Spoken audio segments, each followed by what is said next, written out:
കട്ടൻ ചായ, പാൽ ചായ, മസാല ചായ, ഏലക്ക ചായ, ഇഞ്ചി ചായ, ഗ്രീൻ ടീ തുടങ്ങി ഇതുവരെ കേട്ടിട്ട് പോലുമില്ലാത്ത പലതരം ചായകൾ. ഇന്ന് ലോക ചായ ദിനമാണ്. ഒരു ചായക്കപ്പുറം പങ്കിട്ട സൗഹൃദങ്ങളെ കൂടി ഓർമ്മിക്കാനുള്ള ദിനം. മലയാളികളും വൈകുന്നേരങ്ങളും അത്രമേൽ ചായയുമായി ഇഴുകിച്ചേർന്നിരിക്കുന്നു. നമ്മുടെ ദൈനംദിന ജീവിതത്തോട് ചേർന്ന് നിൽക്കുന്നതാണ് ഇത്തവണത്തെ ചായ ദിനത്തിന്റെ മുദ്രാവാക്യവും. മികച്ച ജീവിതത്തിനായി ചായ. മലയാളികൾക്ക് മാത്രമല്ല, ഇന്ത്യയിലും ലോകമെമ്പാടുമുണ്ട് ചായയോടുള്ള പ്രിയം. എന്നാൽ നമ്മൾ കരുതുന്നത് പോലെ അത്ര ചില്ലറക്കാരനല്ല ചായ. 5000 വർഷങ്ങൾക്ക് മുന്നേ പോലും ചൈനക്കാർ ചായ കുടിച്ചിരുന്നു എന്നാണ് ഐക്യരാഷ്ട്രസഭ പറയുന്നത്. ചായയുടെ ഉത്ഭവവും ചൈനയിൽ തന്നെ ഉറങ്ങിക്കിടക്കുന്നുവെന്നാണ് വിശ്വസിക്കപ്പെടുന്നത്.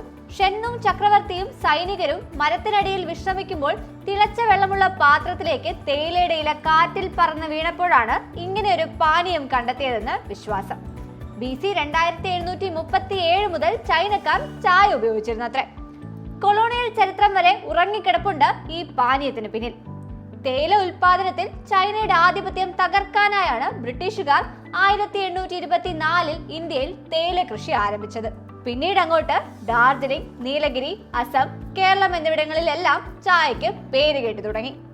ഇതോടെ ഇന്ത്യ ഒരു പ്രധാന ഉൽപാദക രാജ്യമായി ഉയർന്നു വന്നു. ഇന്ന് ഇന്ത്യ പ്രതിവർഷം ഏകദേശം 9 ലക്ഷം ടൺ തേയിലയാണ് ഉൽപ്പാദിപ്പിക്കുന്നത്.